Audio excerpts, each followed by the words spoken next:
You crack through the shell and step onto dry, sun-baked ground in the open savannas of East Africa. Your legs are already long and thick, slick from the egg, yet strong enough to hold your weight. Around you, 3 siblings break free as well, shaking their heads and stretching their necks as the world comes into focus. A few meters away, your father stands guard.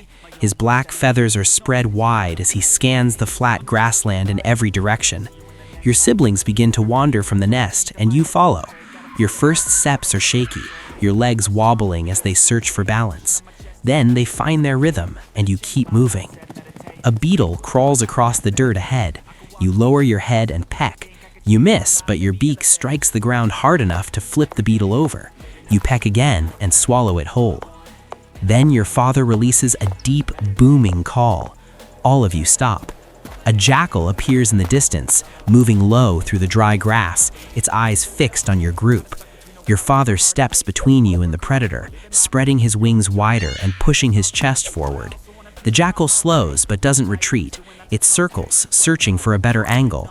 Each time it shifts, your father moves to block its path.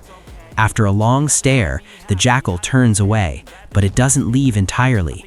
Its shape lingers on the horizon, pacing your group as your father begins to walk again. You follow close behind, staying tight together as the nest fades from sight. You've been walking for less than an hour, and you've already learned the first rule of life out here: never stop moving. At 3 weeks old, your legs are longer and steadier. Your stride now matches your father's when he walks at a normal pace, and keeping up no longer exhausts you. You run through open grassland with your 2 remaining siblings, all of you moving in a tight line behind him.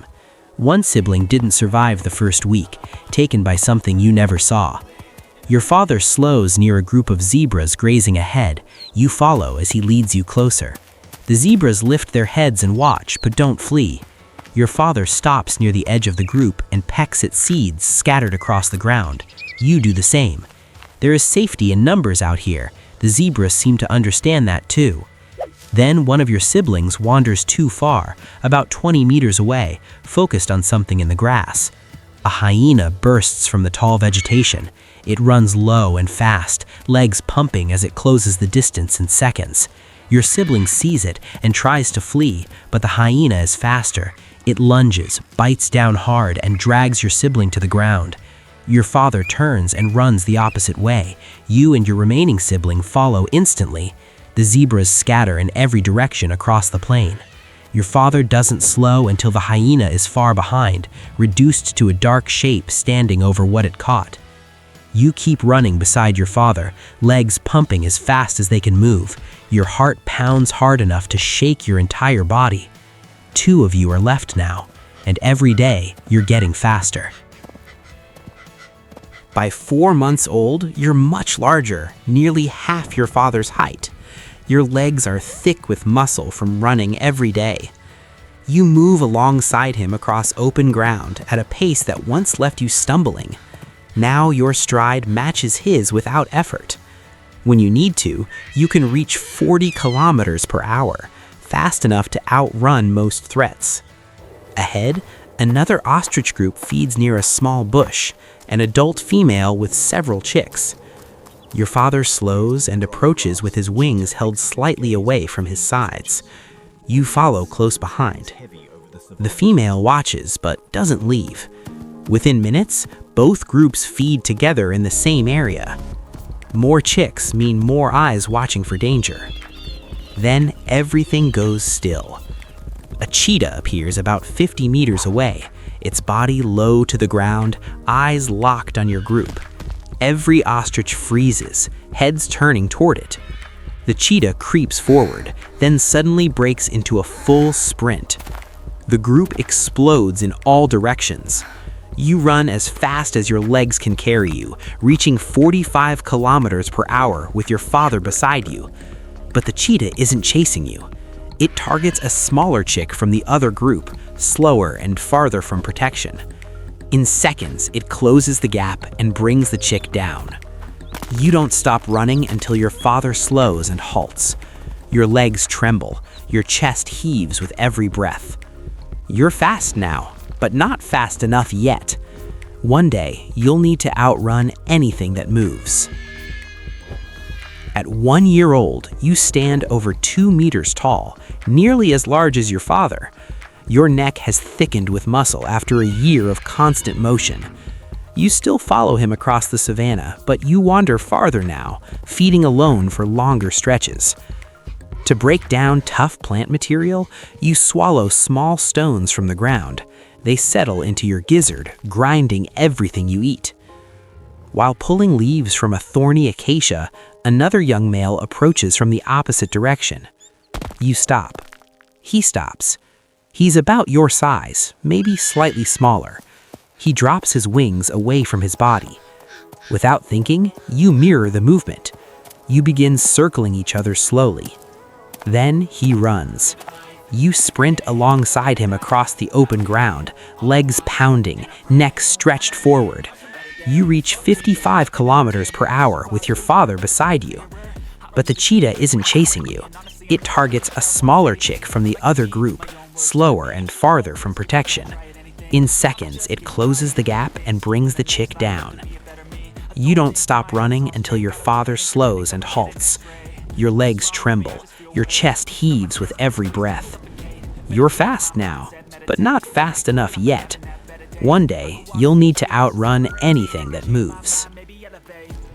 At 2 years old, you stand nearly 2.5 meters tall and weigh around 130 kilograms, fully grown.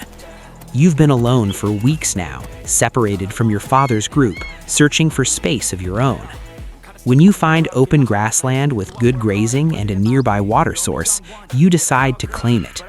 You scrape the ground with your feet, tearing up dirt and grass to leave visible signs. You walk the boundaries, dropping your waist at regular intervals, marking the land until it carries your presence.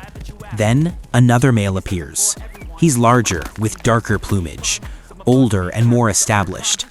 He walks straight towards you without slowing. You spread your wings and tail feathers, trying to look bigger. He charges. You sidestep and kick with your right leg, but miss. He slams into your side with his full weight. You both stumble, but he recovers first and charges again. You turn and run at full speed across the grassland. He follows for 50 meters, then stops and watches you go. You don't stop until you're far from the territory you tried to claim. You're strong, you're fast, but out here, that isn't always enough. At 4 years old, after months of searching, you finally find unclaimed ground, open grass, scattered acacia trees, reliable water. You claim it, marking every corner until the land knows you're there. A few days later, 3 females enter your territory and begin feeding without leaving. This is what you've been waiting for. You lower your body, spread your wings wide, and sway your neck in slow, exaggerated motions. The largest female watches. After minutes of display, she sits. Over the following weeks, all 3 females lay their eggs in a single nest scraped into the dirt. 13 eggs in total, the dominant female's eggs resting safely in the center. You and the dominant female take turns incubating, your dark feathers covering the nest during the hottest hours of the day. You guard the horizon constantly. 6 weeks later, danger comes. A lioness approaches. You stand and move between her and the nest, wings spread wide. She keeps coming. She isn't after the eggs. She's after you. You run 70 kilometers per hour across open ground. She chases, but can't match your speed and gives up. When you circle back, another lioness is already at the nest, crushing eggs with her jaws. 7 are gone. 6 remain. You stay. At 8 years old, 11 chicks run behind you as you lead them toward water through drought-cracked land. Buffalo and wildebeest crowd the water's edge. You approach slowly and lower your head to drink. Then, the surface erupts. A crocodile lunges and clamps onto your neck. You kick and struggle, but the pull drags you into the water. The world closes over you. On the bank, your chicks scatter. Life as an ostrich is brutal, but there's another animal out there that has it even worse. Trust me, it's wild.